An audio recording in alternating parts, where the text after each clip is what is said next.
Every life lost is a man lost. And it's not like a lot of other people who say, send them into battle. It has to happen. Here is a country which has defeated you, blackened your face. You have lost complete face in front of the world. And not the first time. This time you have the largest surrender in history. It's our politics which have kept us divided. It's our politics that have got us to go to war. It's the politicians who decide. Do you know they are also human beings? Yes, I was recommended for a V Chakra, Right, sir. for my boss, but it was turned down because my father had been awarded a Mahavir Chakra. Right. And this is a question which I had not thought of.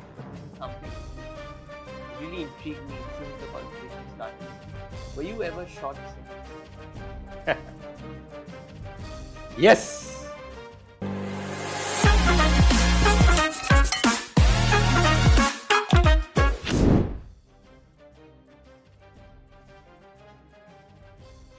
Welcome to another episode of Twisted Truths. On today's episode, we have with us an Air Force veteran.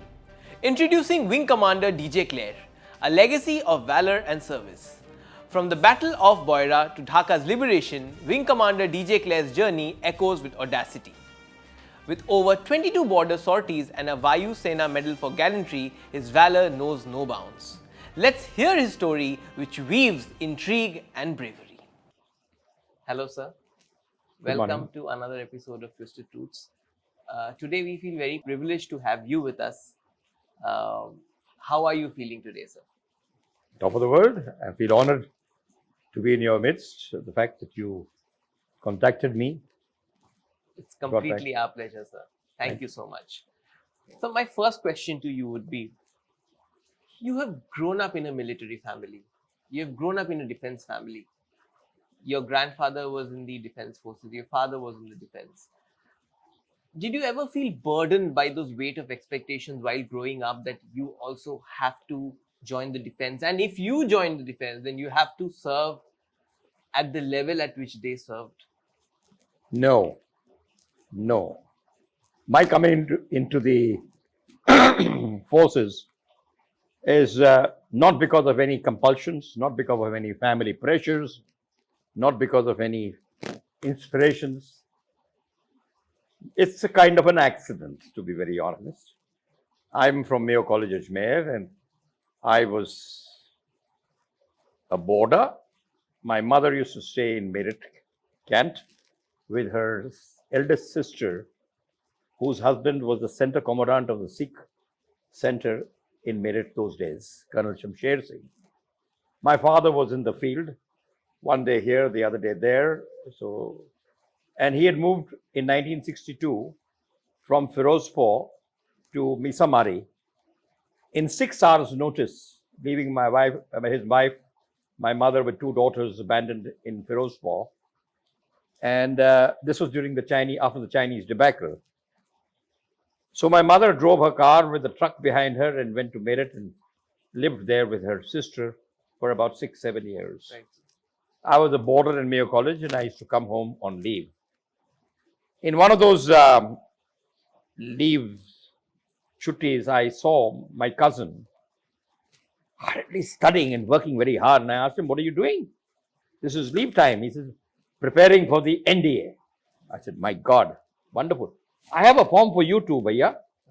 So he gave me the form. I had another classmate of mine who lived in Meerut. His name was Vai Singh. He's no longer there. He died a few months back. Who said, what about me?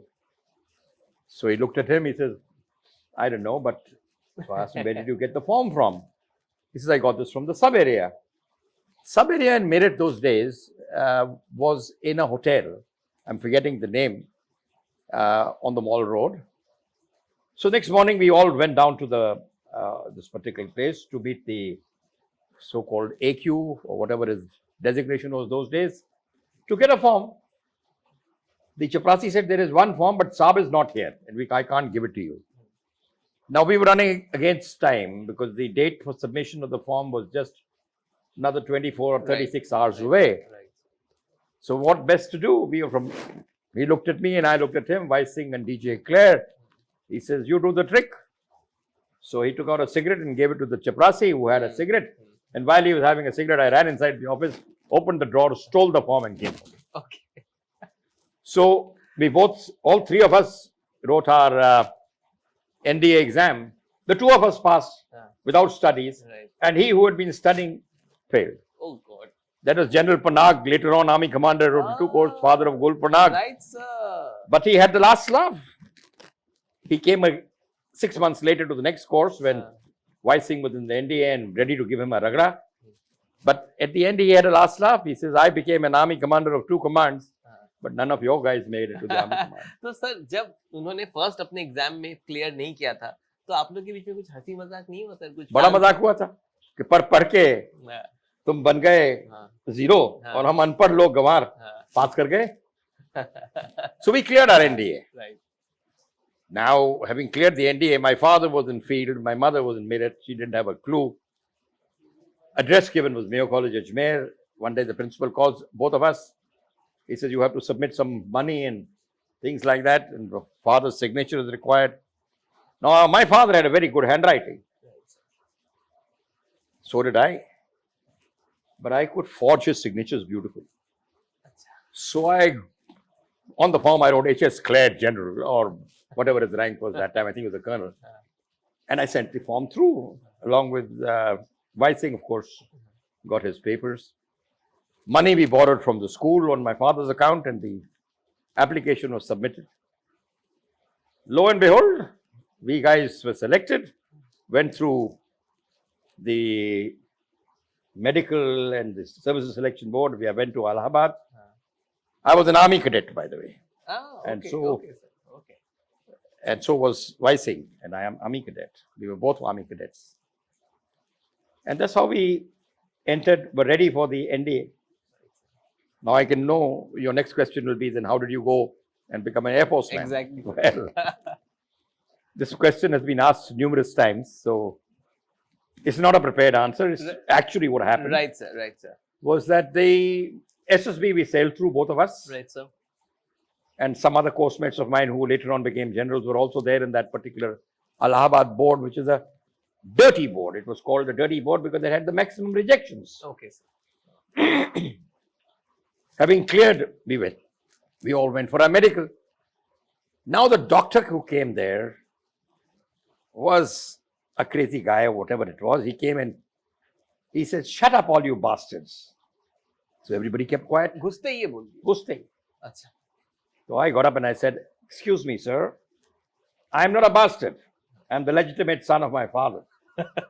He looked at me. Where are you from? I said, I'm from Mayo College, Ajmer. You speak the English language very well. I said, I do.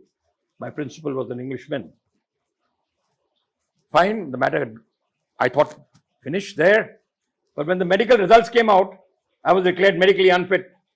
With what? I have got TB. I was a big, healthy man and I had TB. Such is life. Came back to Meerut, Kent. I went to my uncle and I said, I've been rejected. And I have TB. He looked at me in Punjabi. He said, Tennu TB? Sarya, enna khanda pinda changa admi, you can't have TB. We'll appeal. Right? We'll appeal. So we went to the hospital for an appeal, and the doctor looked at me and said, there's nothing wrong with him. And I was fine. He said, anyway, send the appeal papers, board papers.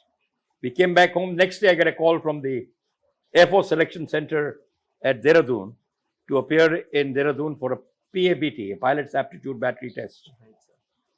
So there, Deejay Kler goes across there, clears PABT. It was like a cakewalk because they basically want to see that your motions are correct. Right, sir. And the next thing I knew, that evening I was on a train to Delhi to report to CME for my medical. So we boarded the train, came to Delhi. I had a medical, and in 2 days I was declared medically fit, A1, G1, fit for flying. So I looked at the doctor, I kept quiet, came back to Meerut from Delhi, told my mother that I had been selected for the Air Force, told my uncle, "Sir, how can you have TB?" But we will still appeal. So the Air Force selected me, the Army rejected me. I don't know whose loss it was, but I went to the NDA as an Air Force cadet. Right, sir. And I forgot about the appeal. I said, who's going to waste time about the appeal? Right. I'm fit, fine. So, sir, while you were in college, so Mayo College Ajmer is known for its strong sense of camaraderie. So, while you were there, could you share any funny or humorous anecdotes which still brings a smile to your face even today? See, Mayo College was a school. Right, sir. It was till class 12. Right, sir. Our principal was an Englishman called Jack Gibson, JTM Gibson, who was a housemaster in Doon School. He was the first principal of JSW, a pioneer of Indian mountaineering, a pioneer of the Indian Navy, and a great man to be working under. He was a bachelor, both left and right-handed, Right, sir. and he could cane better with his left hand. So everybody, every time you went to him, you got caned, he said left or right, and everybody said left. That hit harder. But he was a great sportsman and a man who built up character for boys. And he made a man out of me. And I can never forget Jack Gibson.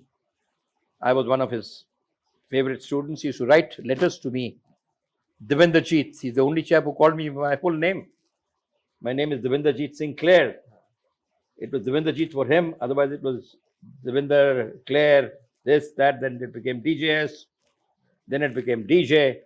And then I got this American twist when I went to the United States. My son made it D-E-E-J-Y, Deejay Kler. So everything of mine now became Deejay Kler. My green card, my American driving license. And I become Deejay Kler after that. Right, right. Sounds sexy? Sounds sexy, good. Sir. Very sexy. Sir. Very and I even wrote it on my aircraft, Deejay Kler. So, sir, while you were in NDA during the early days, do you recall an incident where you had maybe a rough incident or a funny incident with another gentleman cadet or with someone who's an instructor maybe? When I joined the NDA, I went at a time during there was a lot of turmoil. I was my father was in Baramulla, and it was 64. I think Nehru had died. All the flights were full, but we managed to get me a seat. So I came in a flight full of reporters doing click, click, click, click, click. The fashion those days was drain pipes. So the tighter, the better, and pointed shoes, which have screwed my toes today. But I came down to the NDA with 3 pairs or 4 pairs of clothing. And as we got off, I was accosted by a gentleman who said, "What's your name?" I said, "Devinderjeet Singh Kler." He says, "Where's the sir?" I said, "I'm sorry, sir." So you start front rolling. The moment I bent to front roll, my pant went chip. Thank God I was wearing underpants. Anyway, I front rolled with torn pants, went to my room, changed. I came out of the room, I accosted another senior who said, "Start front rolling." So there went my second set of pants. And by evening, I had 4 pants, all torn from behind. Know what best to do. New chap in town, not knowing where to go. So I'd come back from a hill station, so I had a jersey, so I tied my jersey behind me so that my torn pants were not seen by people, which got me into more trouble. So I had a good laugh at night. I said, when you are in shit, enjoy yourself. So that's how life started. Middle of the night, I decided to go for a leak to the washroom. It was pitch dark. And as I walked, I banged into something. And somebody said, "Hey, hey, hey." I looked up. There was this Nigerian sergeant of mine. His name was Lekot Zamani. Dark, black as beautiful, standing right there in front of me, naked as a lark. My God, I nearly screamed and turned around. He said, "Where are you going?" "You want to go into the loo." So I went to the loo and finished off, and I came back. You start front rolling and go back to your room. So that I came back to the room and I laughed. I said, "My God, my first night has been fantastic. 4 torn pants and 1 dark Nigerian I crashed into." So that was one of the first day's affairs that happened there in my squadron. Yes, there were lovely incidents. We had these novices boxing. I was a big built chap. They couldn't find somebody my weight from my course. Right, sir. So they got somebody who was senior to me, a chap called Bhandarkar, who I had to fight with novices boxing. Ji, sir. He thrashed the shit out of me. And I was bleeding profusely and never been hit like that. Came out shattered, but I came back a man. I said, yes, this man has taught me what it is like, because I've never been thrashed so badly ever in my life. Life continued, and I went through 6 terms of NDA in 6 terms without a relegation, did fairly well. Right, sir. And that's how life And is. so, and when you were commended with the gallantry medal, sir, how did you feel? Because it's very we hear defense people from the defense receiving these medals, but you're right here. You've received the medal personally. So, how was your feeling when you actually got the medal in your hands? To begin with, the first award that I got wasn't a medal, it was a commendation for gallantry. Right, sir. Yes, I was recommended for a Veer Chakra Right, sir. for my boss, but it was turned down because my father had been awarded a Mahavir Chakra. Right, sir. And Yes, then it sir. didn't want a family with 2 chakras like the 65 war when 2 of my brothers got VRCs. Right, sir. So that was one of the reasons my award was turned down. But my CO, Wing Commander Sikand, who was commanding 22 Squadron, pushed my case forward, and I got a commendation for gallantry because I was only a flying officer, 3.5 years of service. And I had done 22 sorties across the border. And I think he thought I deserved it. I was shot up also, and I brought the aircraft back.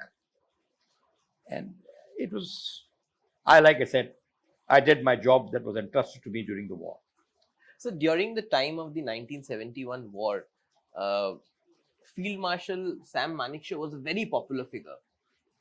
Do you have any encounters with him? Because he was in the army and you were in the Air Force. I have no personal confrontation, meeting or anything with the Field Marshal, who was a general during my time. He was Right, Chief sir. of Army Staff. Right, sir. But he had a lot of interaction with my father. Huh. And then I only met him when my father got a Mahavir Chakra at Rashtrapati Bhavan during the investiture ceremony. Right, sir. A very smart, handsome, wonderful man with a great personality, a great sense of humor, and a wonderful person to talk to.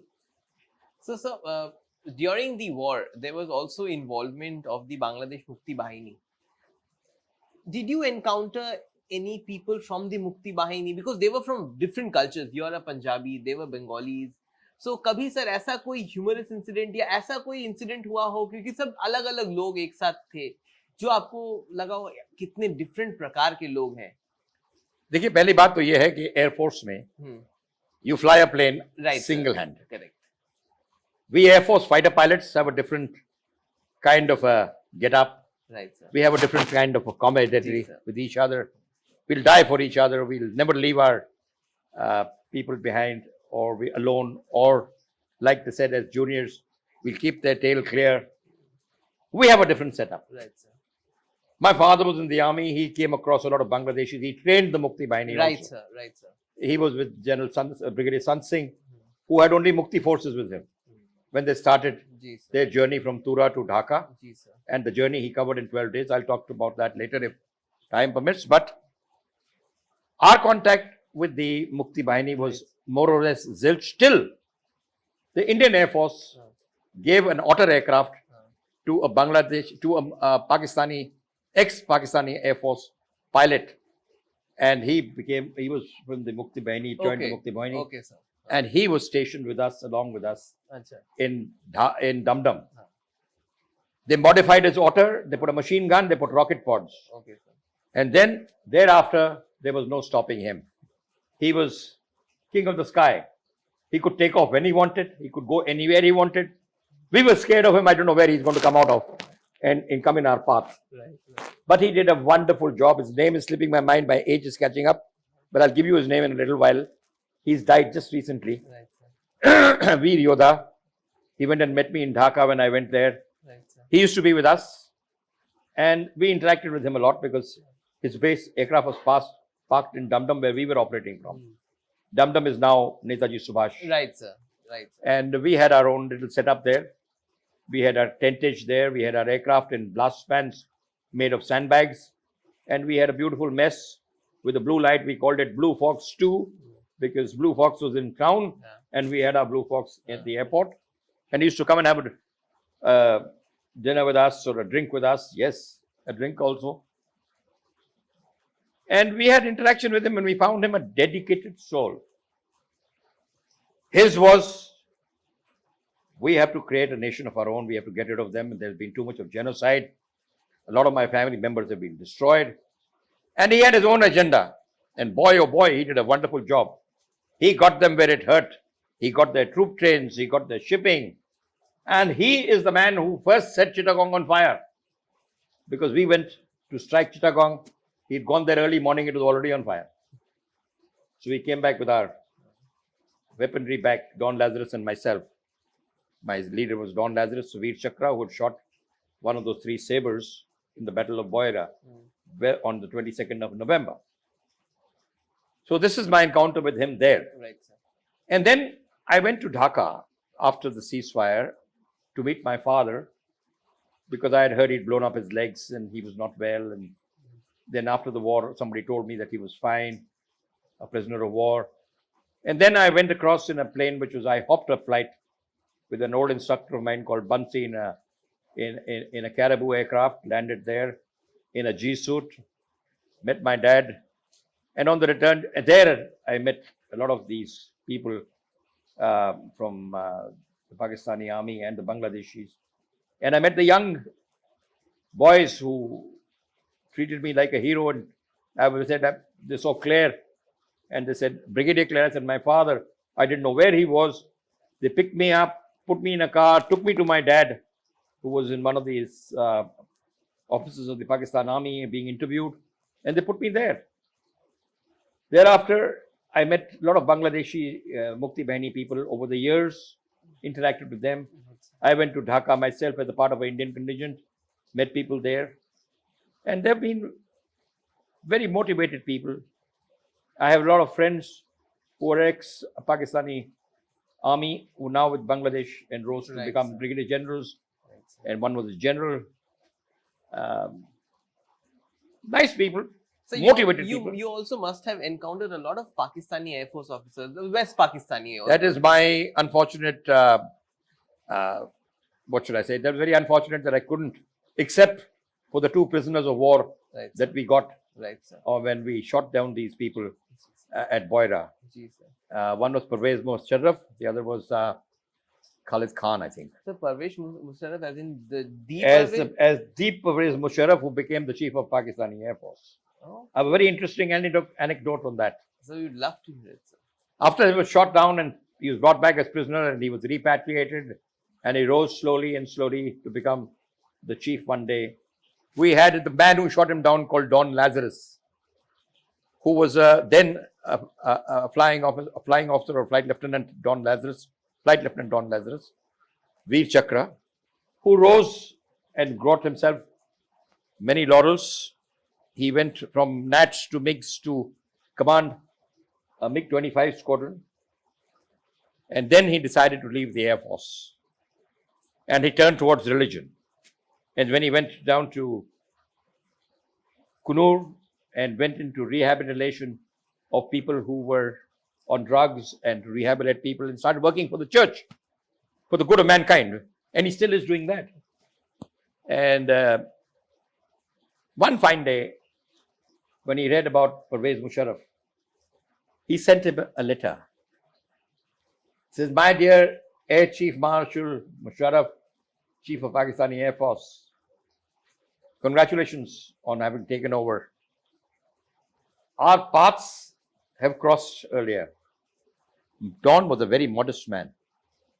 No sure bullshit that I shot you down and all that. Very calm, cool. Even today, he's the same. And lo and behold, he gets a reply.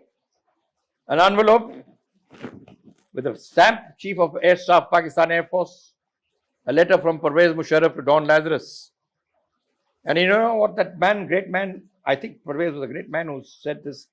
He says, yes, Group Captain Lazarus, our paths have crossed.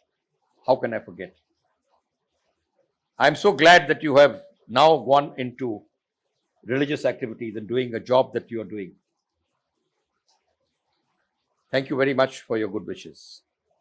Don still has that letter framed and kept in his house. So that's how things are. So on the outset, the media and the world and the government, they show a very different story of the Indo-Pak relations or however it has been. But with the stories that we hear from the defense officers who have been part of battles and war, they seem to tell a very different story, because at the end of the day, they are doing their duty. But beyond the duty, there's a sense of friendship that develops. Is that true, sir? See, friendship is a different issue. Right, sir. As soldiers, they're as good as we are. Right, sir. They are from one side of Punjab, and most of us are from this side of Punjab. Correct, sir. As soldiers, as airmen, they are of the same mitti, as they call it. Correct. Hamari mitti to wahi hai. So they are good people. It's our politics which have kept us divided. It's our politics that have got us to go to war. It's the politicians who decide. Do you know they are also human beings? There are various incidents I can narrate, but then we'll continue forever and forever. But the first man who brought me news that my father was all right, because my father, the news that trickled down was that he had blown up on a mine, an anti-tank mine. His jeep had blown up. He was blown 30 feet off the ground. There was a General Gurbaksh sitting next to him, Gill, who lost the soles of his feet. But you know what the barriers of communication are as the time and the news filters down. I was informed that my father had lost his feet and he was lying in a hospital somewhere. Middle of the war, no communication whatsoever between father and son. How do I know what's happening? Till one fine day, I'm going back from the mess, and the Air Force guys, you know how they are. They have a few drinks. Let's have a ball today, for tomorrow you may die. And who's seen tomorrow? We kick the tire, light the fire, and we brief on brief. See, Charlie, those days, things have changed, of course. And then I was coming back from the mess after a few drinks. Dinner be damned, and I was ready waiting for a Pakistani Air Force. I was waiting for a United Nations aircraft to land, which to bring aid Right, sir. via Rawalpindi, tentage and all for Bangladesh. Now Bangladesh, then East Pakistan for the refugees. And as I walked down, I heard somebody saying Kler, because I was wearing an overall with Kler written on it, nice and bold. And I wasn't staggering. I must be walking down. So I looked around and said, yes, Kler here. And then I saw the gentleman beckoning me. So I walked across to him and I saw him wearing brigadier stabs. So as is customary and brought up from the NDA and services, I said, good evening, sir. How do you do? He says, I am Kader. I've surrendered to your father this morning. I said, my father? Brigadier Kler? I said, yes. I surrendered to him this morning. I said, Brigadier, how's my dad? He says, fine. He was walking. I gave him my pistol. I surrendered.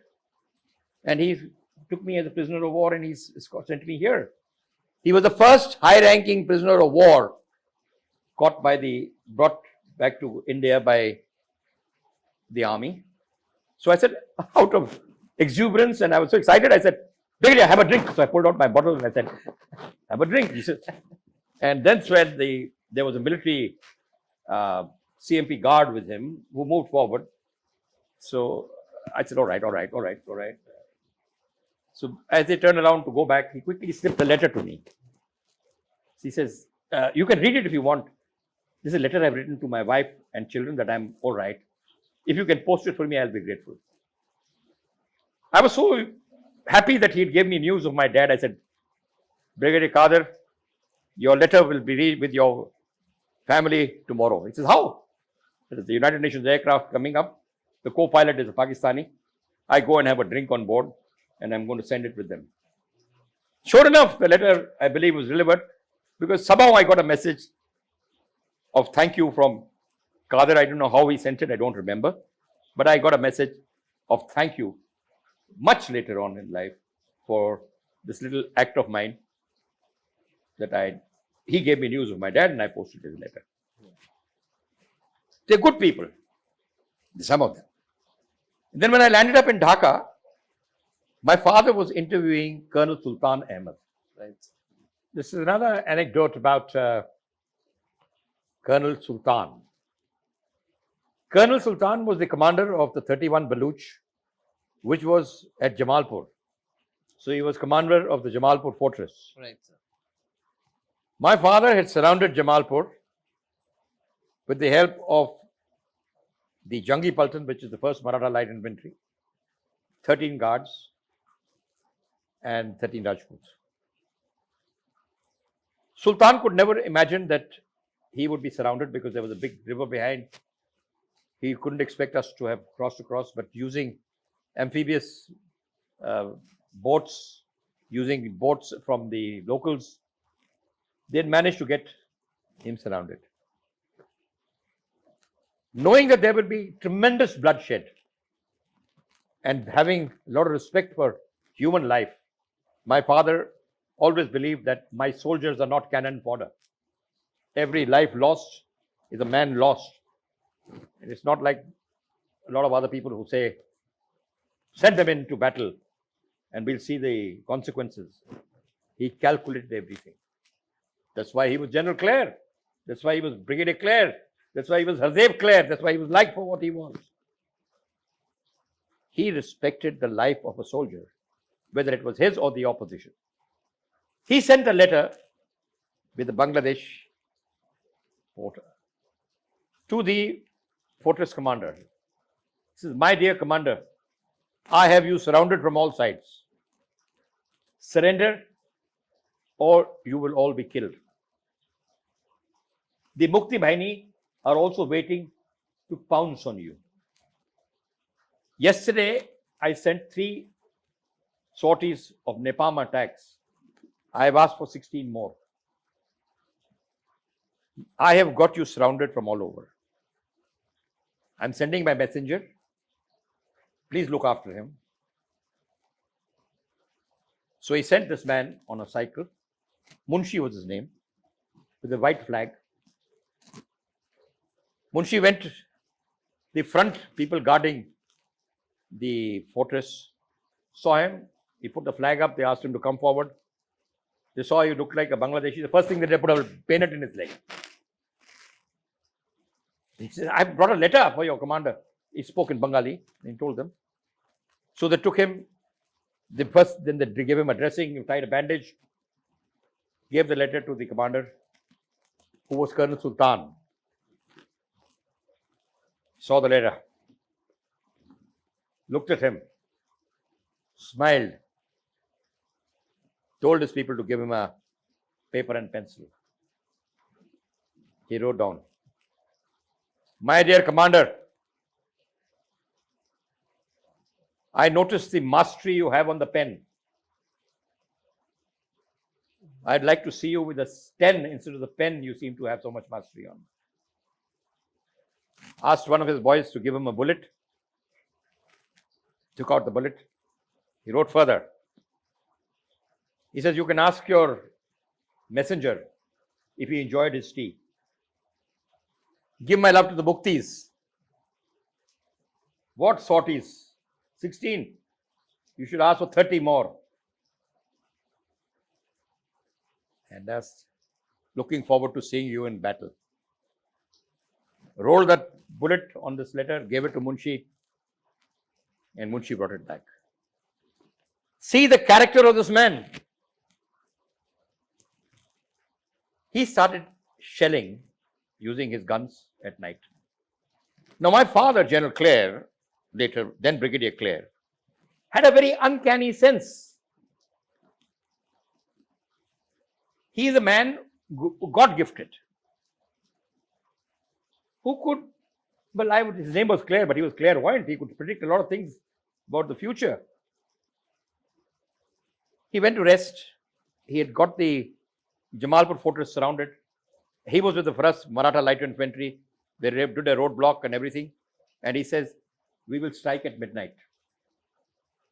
In the evening, the enemy started firing like hell. My father got this premonition that he's planning to break out. Sent a message to all his commanders. Among his favorite and the closest to him was Bulbul Brar, who later on became the army commander here in Fort William and who got a Veer Chakra for this battle. He's a very nice man and a very famous man, but he is known for Operation Blue Star. I still meet him. He and his lovely wife, whenever they come down to Calcutta, we interact. But he was with my father and his troops were with my father, the first Jangi Bulletin. My father was in the field with them, right in front. And he said, nobody is to fire, hold fire. That attack of midnight, he called off. See what messages God sends, how a man perceives, and how he delivers. He stopped his men from attacking Jamalpur. And he says, total radio silence. Around midnight, they could hear vehicles starting, the sound of feet, the soldiers doing clip, clop, marching. And lo and behold, the enemy decided to break out in formation and they came marching down the road. My father told everybody to hold fire, hold fire, hold fire. No radio, total radio silence. And now a sudden thought came to him. Oh my God, I hope it's not my troops coming back. Should I give the order to fire or not to fire?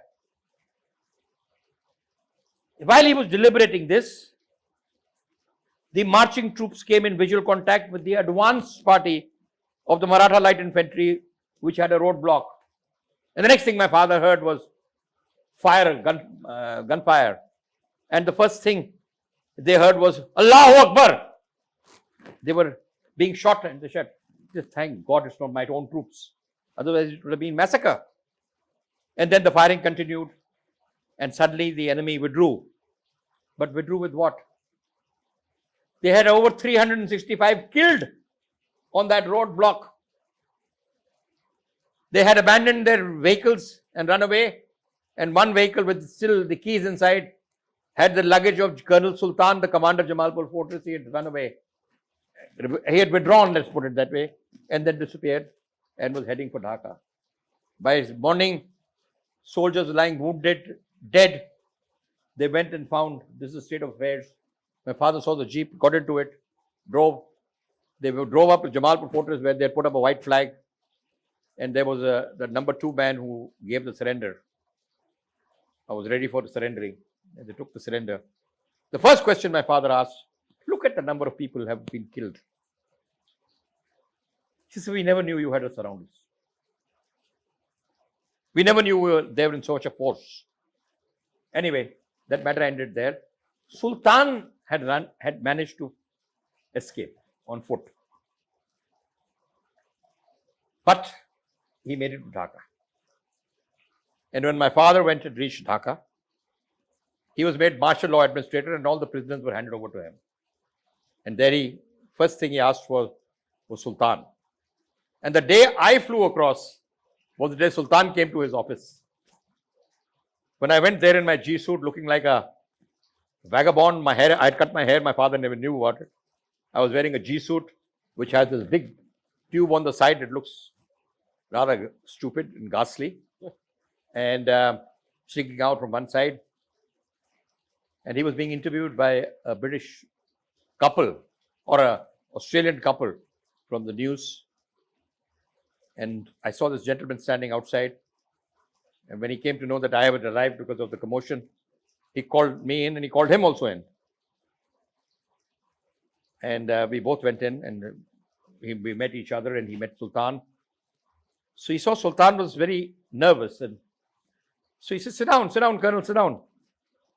And he offered him a cognac because in his baggage that he got on the jeep, he found some cognac. So he says, have a cognac. Sultan looked at him, never expecting this from the conqueror. He was the vanquished. My father was the conqueror. This prisoner of war in front of the man to whom he was standing. He made me sit down and we did a little pleasant talk, looked at each other. My father congratulated me on my marriage. He had not been able to come. And I got married on the 25th of October. Looked at my hair. He says, what have you done? I said, made yourself.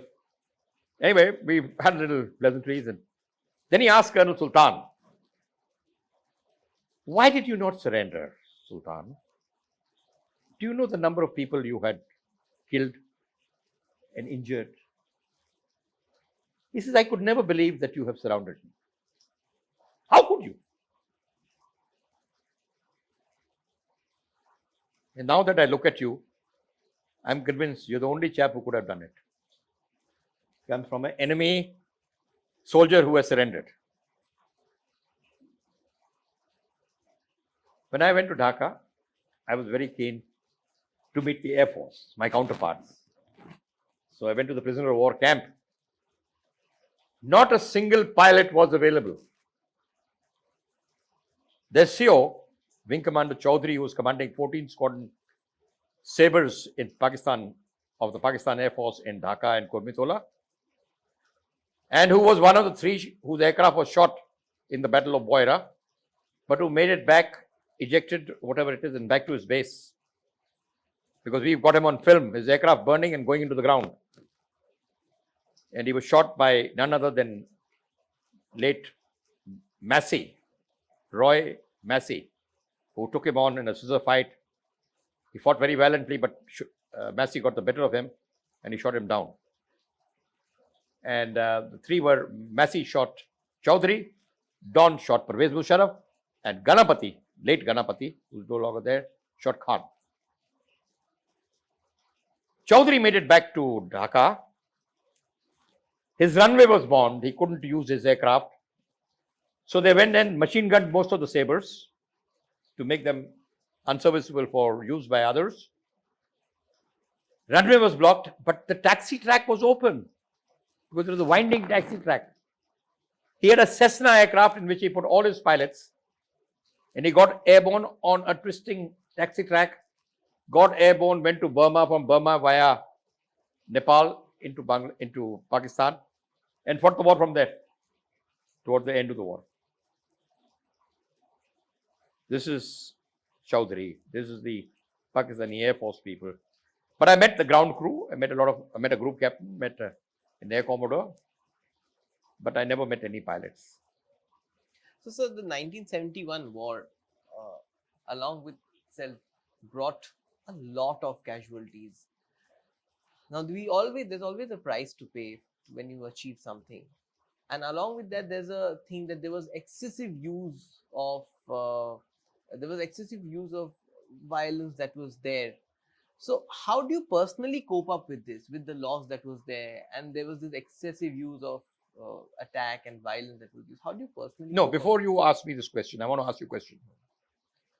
What gives you the impression that there was excessive use of attacks and force and things like that? So this is the media and the general perception. Let me tell you, in war, you have a target and you have an objective. Right, sir. You go for your objective. Your intelligence gives you a float beyond which you are free to fire. Right, sir. And move. Whatever comes in your way, if it stops you, you got to override it. If you can't override it, you overrun him from the side. But you have to achieve your targets. Yes, there is a loss of life when you do these daredevil acts. There's a famous saying in the Air Force and otherwise, no guts, no glory. Yeah.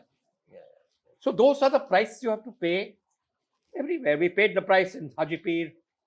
We paid the price during the 65 operation. We paid the price in IPKF, where we went without intelligence and a lot of our paratroopers got shot. These are the prices we have to pay. But nobody used any excessive force as such that you can say, which was unmilitary, right, sir. Right. non-tactical, and not without a purpose. And so, how do you personally cope up with the loss? This is something which I want to hear from you, sir. Like, It's be it the civilian casualties, I'm sure civilian casualties are pretty less, and be it your own troops. So how do you deal with it? it's a very difficult thing, my dear friend. But then we pilots at least have learned to live with it. Because for us, whether it is peace or war, if an aircraft crashes and a pilot dies, it's a loss. Right. In war, he gets shot down, either by aircraft or by ground fire. In peace, it's either a malfunction of the aircraft or something or the other that goes wrong and he crashes and he cannot able to eject, or he goes down with the aircraft, or whatever it is. So we live with it. In the squadrons, if we have a fatal crash, next day everybody gets airborne. Because if you don't, you have this thing in the fear of the unknown. What happened to me? What happened to me? We get airborne. And that evening of the crash, we all get to the bar and have a drink, and one glass we keep for the person who's not there. Wow. This is the Air Force way of doing it. Sacrifice we all have to make. The first time I crossed the border, we were at a height, and I was a novice, I was a youngster. I was about 21, 22, 23 years old, going across the border. And I looked at my leader, now my flight commander, whose name was Bundi Shankar. And I said, sir, what is all this poop, poop, poop going on? He says, go a little lower, you'll come to know. It was anti-aircraft fire, which is coming up and bursting into little clouds. His sense of humor, go a little lower, you'll get to know. So, everybody shits the first time. Right. And then you say, all right, he can only come up to 5,000 feet. I'll fly at 5,500 and say up. So, this is how life is. We get too used to it. The first time, everybody is a little nervous. But our fear had already gone away because we'd done a lot of sorties before the war. We were not worried. We were waiting for them. We were waiting to take them on. Now, you're talking about loss of life. We were very lucky. I'm from 22 Squad Nats, the Sabre Slayers, who operated from Dum Dum. We had no loss of life. Wow.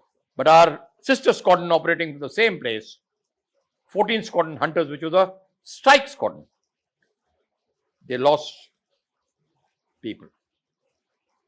One of them was Squadron Leader Sachdev, who ejected after being hit by ground fire, but was shot by the Pakistanis before his feet touched the ground, which is against the Geneva Convention. I think it's an act of cowardice to shoot a pilot coming down. Let him touch the ground and then take a shot. The Pakistanis did a lot of atrocities. When the paras were attacking them, coming in from Jessore side, at one place, my own course mate, a chap called U. Ramdas, NSCO, they both got shot at and both died. And they took a second lieutenant as a prisoner. The second lieutenant's name was Kalia. They cut his hands off, they cut his legs off, they took out his eyes, they cut his private parts out, put it in his mouth and put a board there. This is how we treat you Indian bastards.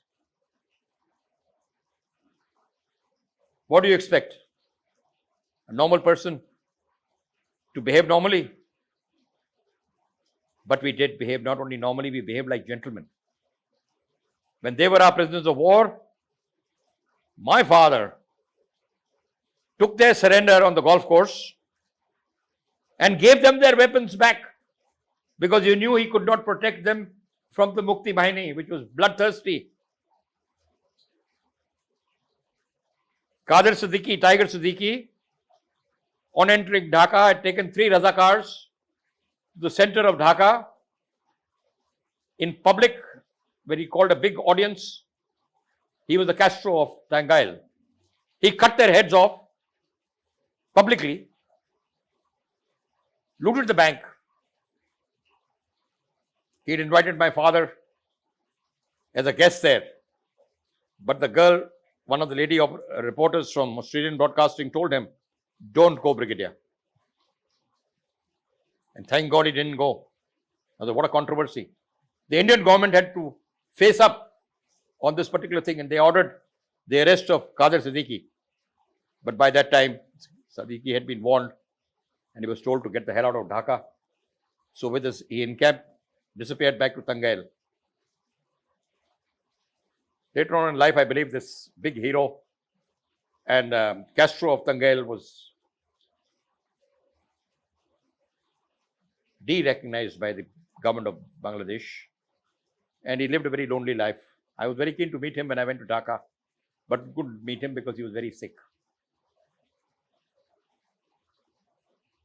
So this is how attitudes change. We take their prisoners.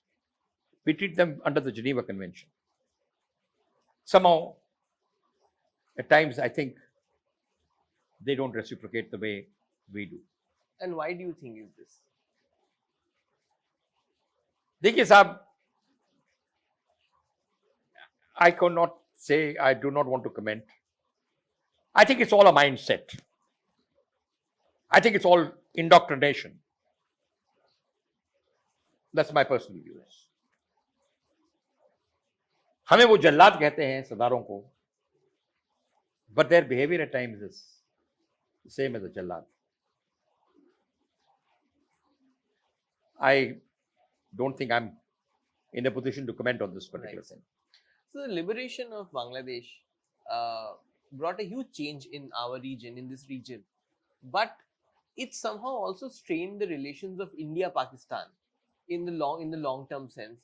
How do you view this? It has to happen. Here is a country which has defeated you, blackened your face. You have lost complete face in front of the world, and not the first time. This time you have the largest surrender in history. 1 lakh troops, 99,000 odd troops which have surrendered. It's a hell of a bloody shame.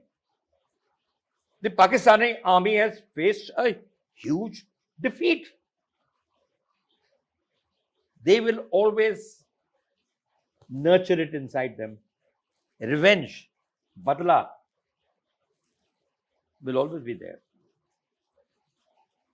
So the iconic picture in Eastern Command, could you take us to that picture, please, sir? I was wondering why you didn't ask me why my father is not there.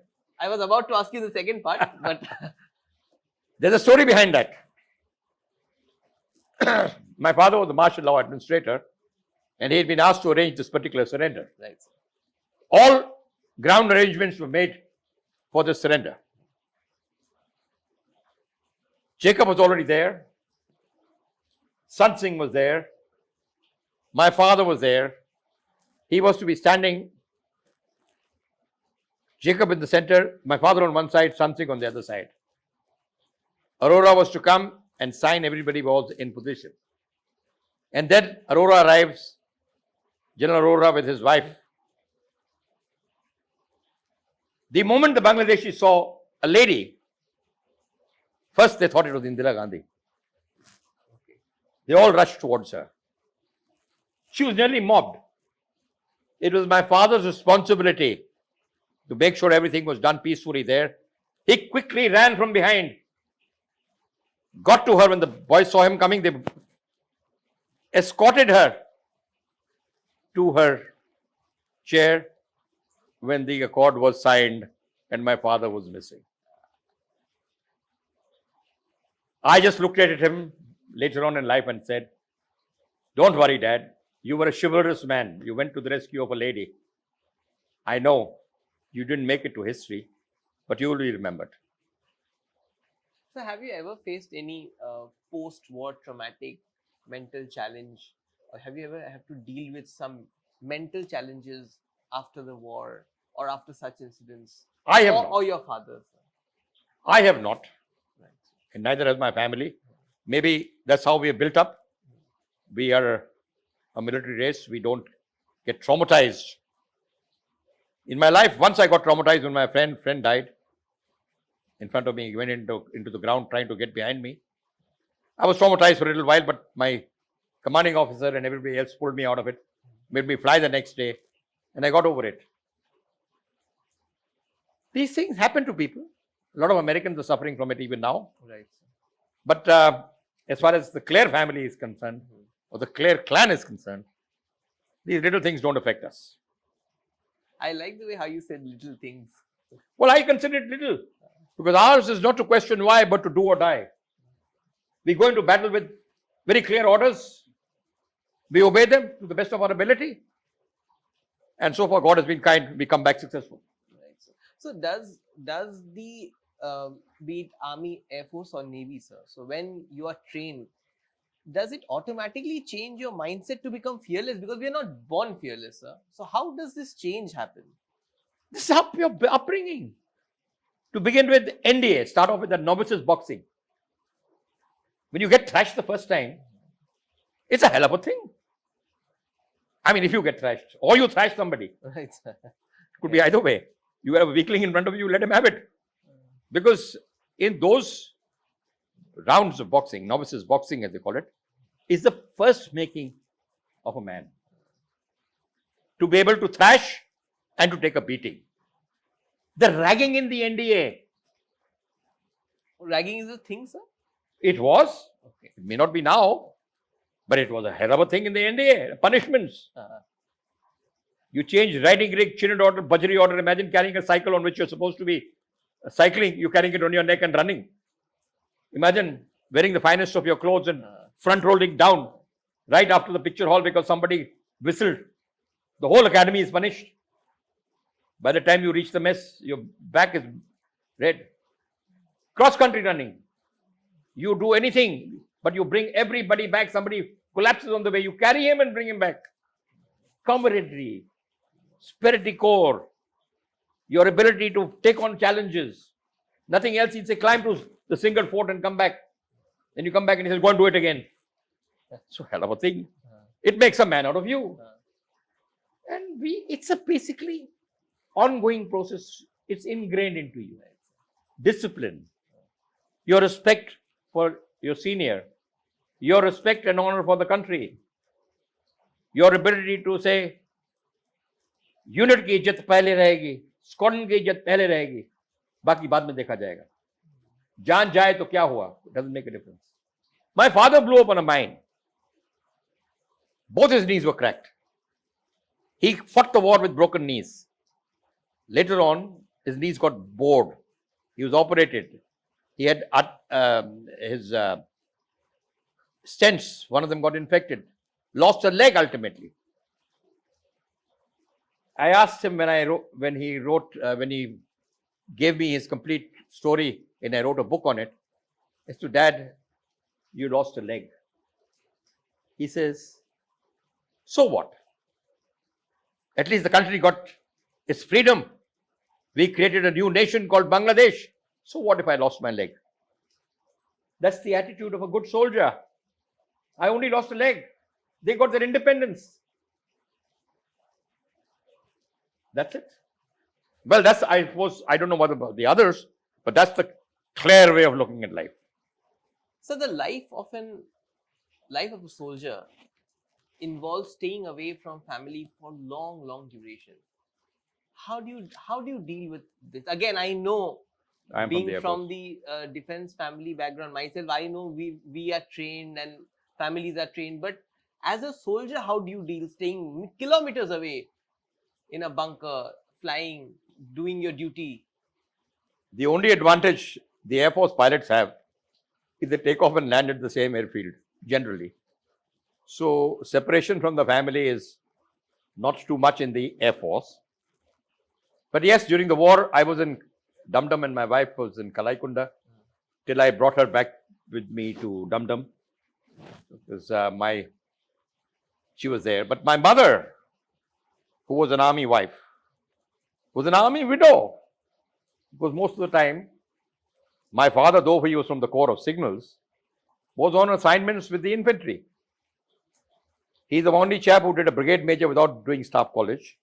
Then from staff college, after doing staff college, went as a brigade major. Later on, commanded a signal regiment, which moved to Misamari, and he was again in field area in Nefa. Came back from there, went to Baramulla as a G1, again without family. And from there he went to Wellington. where my mother joined. So years of separation, my mother had got used to it, but she was a lucky woman. She had an elder sister who she could stay with. At least for 6-7 years, she stayed there, while my uncle, her sister's husband, was the center commandant in Meerut. And then she moved into a separate family. By that time, she had got used to being what is called a single mother looking after two girls. Life in the army for families separated is quite a thing. It works both ways, for the husband who is without his wife, and for the wife who has to bring up with children alone in an atmosphere which is not hostile, but which is not so friendly. Because एक फर्क पड़ता है कि मियाँ साथ हो तो मियाँ बीबी साथ साथ, और एक ना हो तो दूसरे को problem.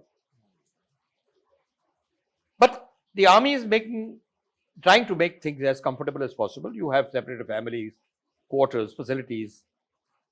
Regimental spirits dawn beautifully. They have regimental officers calling on you, looking after you. Your neighbors are very kind. So life in the services, in a services environment, is something we all get used to and we live with it. So separation is there, no doubt. It hurts, but separation makes the heart grow fonder. तो ऐसा कोई incident sir जब आपने बहुत सालों बाद आपने किसी फेलो सोल्जर या फेलो किसी जूनियर या सीनियर को मिले हो और वो पुरानी याद एकदम ताजा हो गई हो? एक चीज है कि पुरानी बातें, पुराने यार, पुराने दोस्त जितने पुराने उतने अच्छे. It's like your good whisky, the older the better. अब गेट टुगेदर की बात होती है. It's a big country. We've spread out everywhere, and after retirement, everybody goes his own way.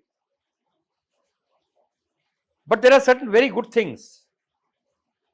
You have groups like the NDA course mates group, your pilots course group, your old squadron groups, and we have these get-togethers for celebrating 25 years, 50 years, squadron anniversaries, Boyra Day, Battle Day, things like this where we get together. And जब मिलते हैं तो यूं मिलते हैं जैसे कल ही बिछड़े थे. पुरानी बातें, पुरानी यादें, the good old days, and this साले बोलना नहीं, बदमाशी के दिन, मस्ती के दिन, खुशी के दिन, दुख के दिन, वो सब पुरानी बातें याद आती हैं. This camaraderie does not ever end. It takes us to the grave. We take it with us. We feel the loss of anyone, even at this age. So, bechara chala gaya. He was a good man. Single lady, we look them up. We don't let them feel that their husbands are not with us anymore. We invite them, we get together, we make them feel as a part of the family. This is the great thing about the services and being in the Army, Navy or the Air Force. Sir, आपने जैसे कि Battle of Boyra mentioned किया, Battle of Boyra Day, sir. Could you take us through that battle? The greatest battle in the history of aviation is one of the greatest battles is the Battle of Boyra. It's a battle where 3 Pakistani Sabre jets were shot down by 22 Squadron Swifts of the Indian Air Force. It was on the 22nd of November. The battle was fought near Boyra, and therefore it's called the Battle of Boyra. I'm not talking about the prelude or the afterlude, but the battle itself was the third sortie of the day, where Pakistani Sabre aircraft were attacking our forward troops who had moved in along with Mukti Bahini from the Jessore sector. They were firing at them, and it was like they were having a hell of a ball of a time, like they were doing target practice on a range. 22nd November, we'd had 2 earlier scrambles without any success, because by the time we reached from Dum Dum to the battle area, they were either gone or going away, and the radar couldn't pick them anymore. The third sortie of the day was a sortie of 4 aircraft with Roy Massey as the leader. Sunit Swaras is number 2. Ganapati number 3. Mandapa Apachu Ganapati. And the fourth pilot was Don Lazarus.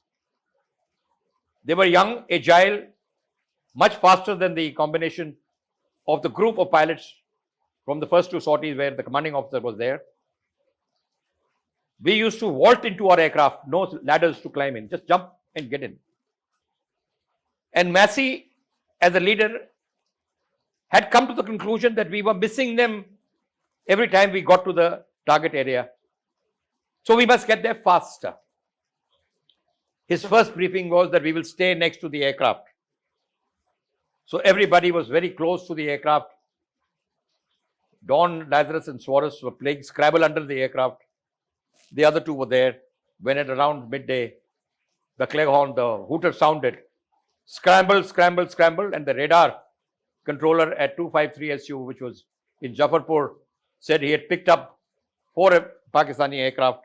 He had picked up Pakistani aircraft coming in towards the firing area, where underneath the Sikh regiment was moving forward. The gunners were there, and another 1 or 2, a brigade was moving forward with the Mukti Bahini.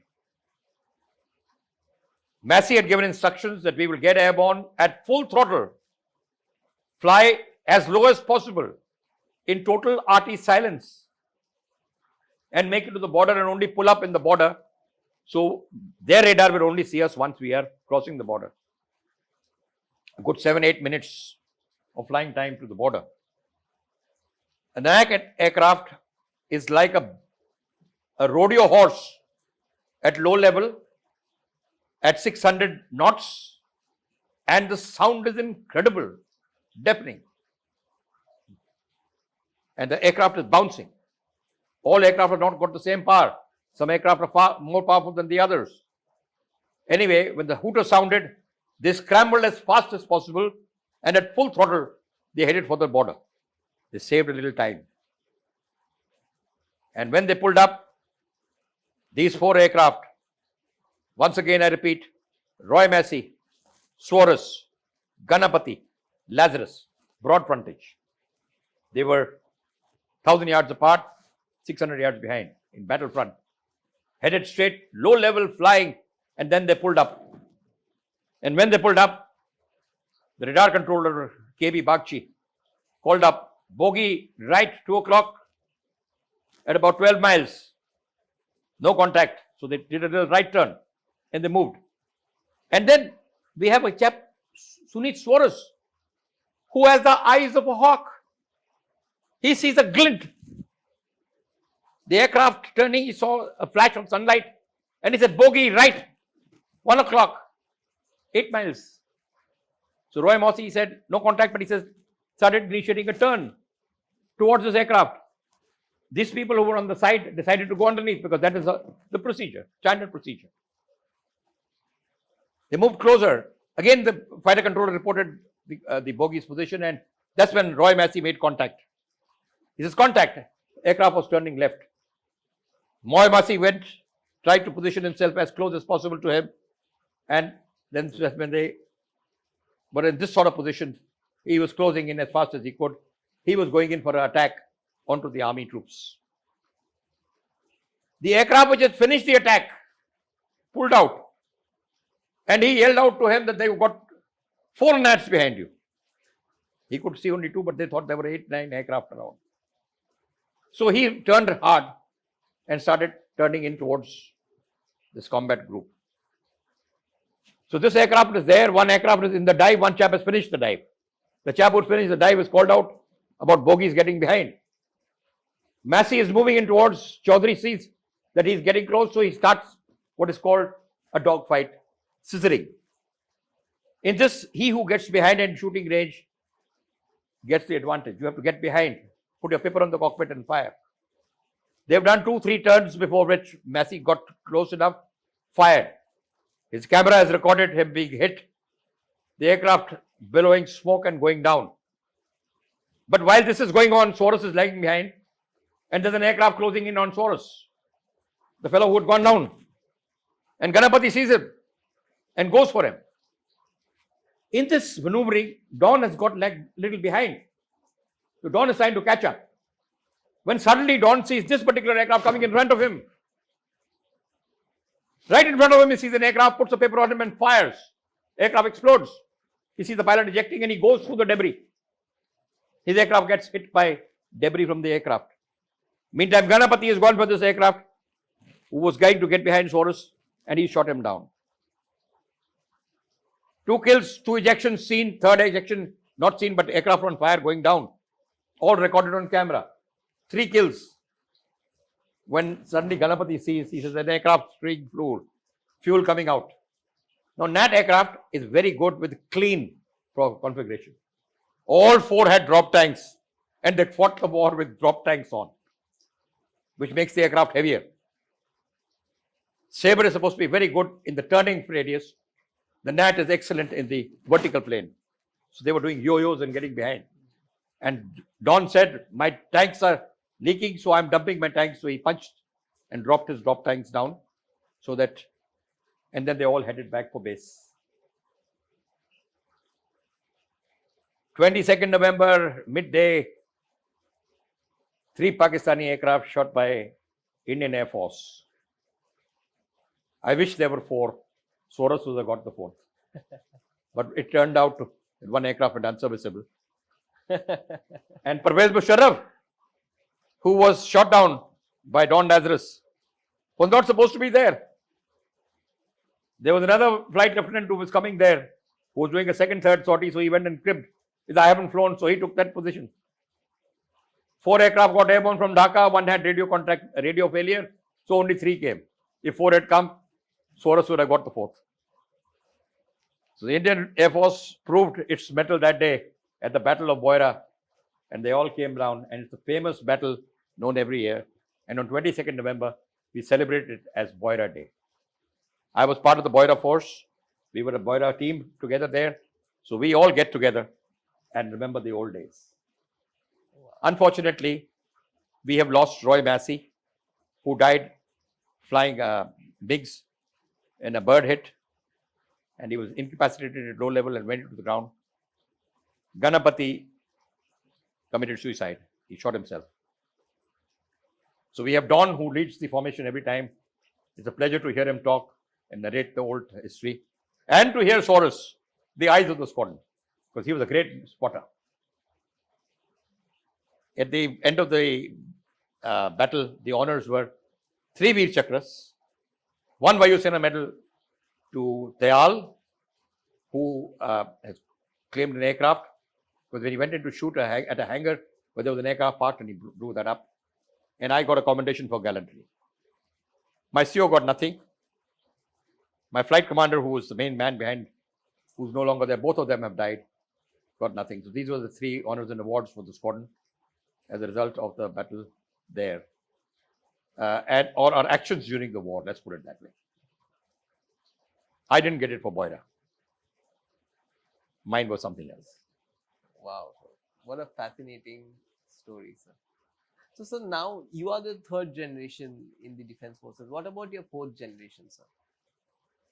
I'm very sorry to say that there is no 4th generation in the armed forces. My father's family, my grandfather had 4 sons.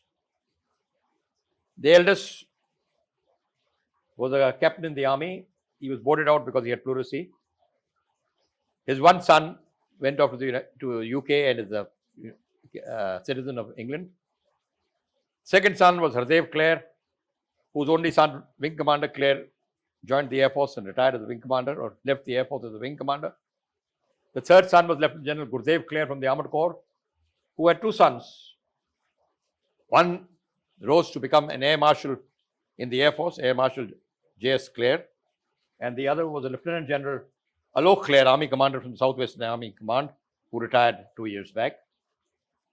The 4th son was a colonel in the army, who from Gurkhas went to NCC and then migrated to Australia, whose only son did not go to the army. Now the next generation,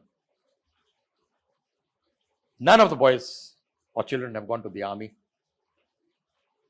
I am in no position to comment on their views, but they have their own views about the services.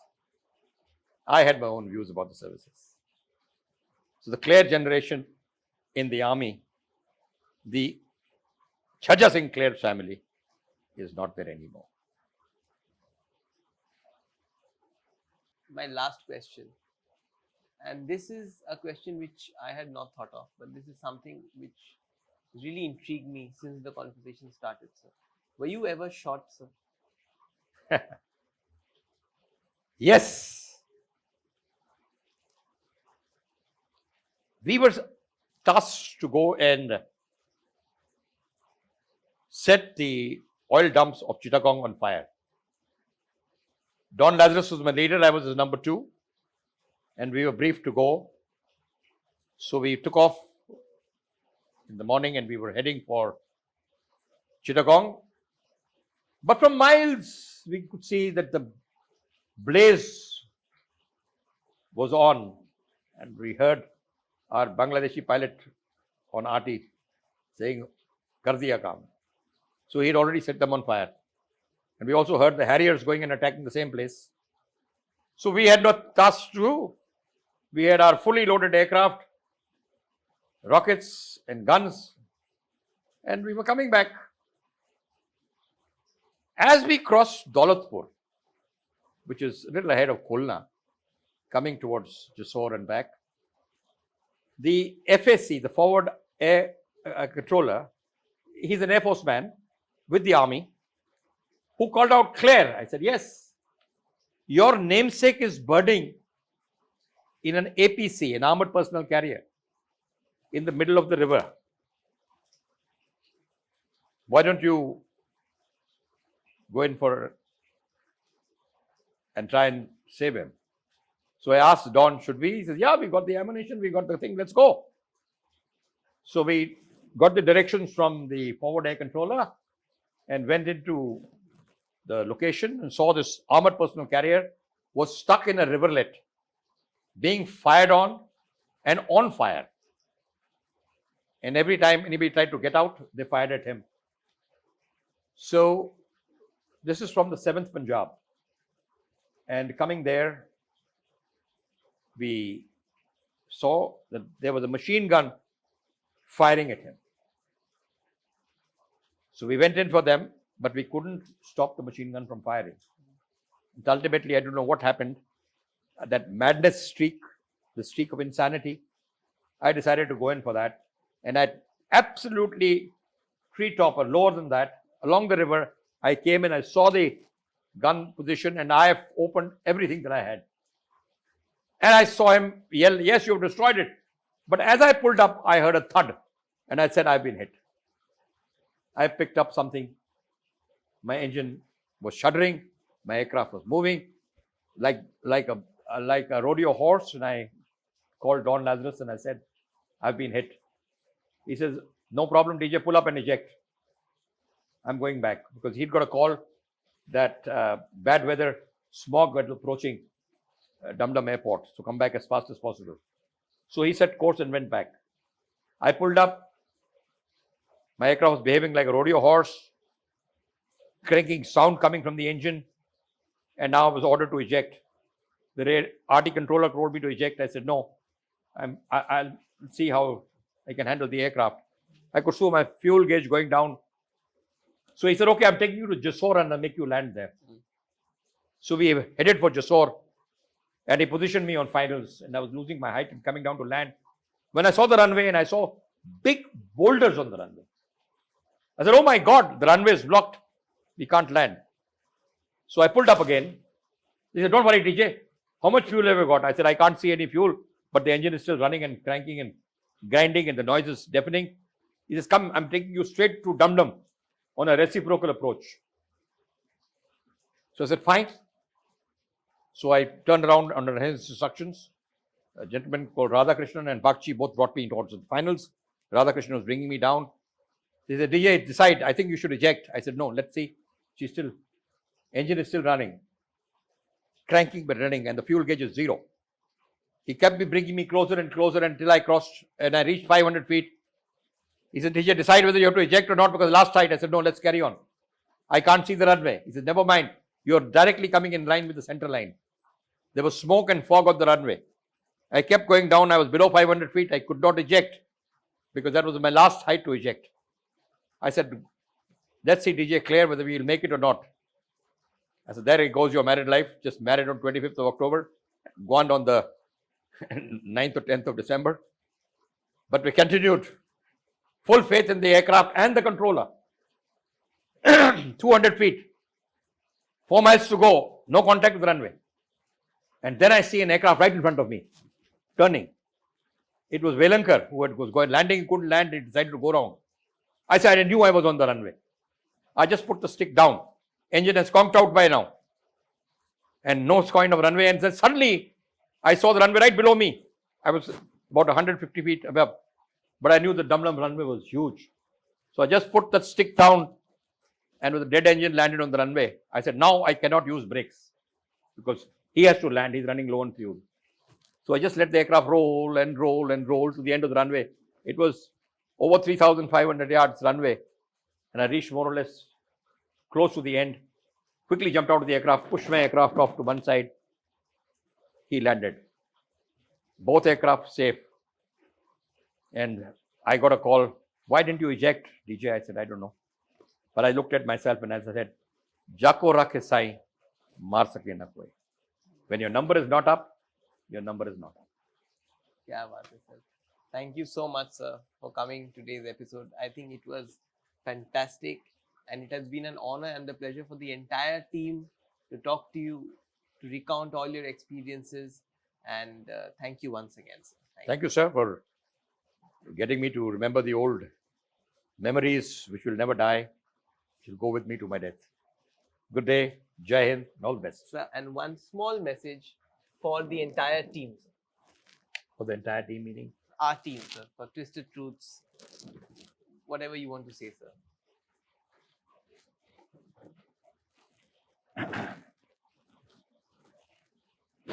People put on the thinking cap. I'm taking off the thinking cap. Right. A great show to let the next generation know of the past. All the best. Thanks for trying to keep history alive, Deejay Kler. Thank you, sir. Thank you so much, sir.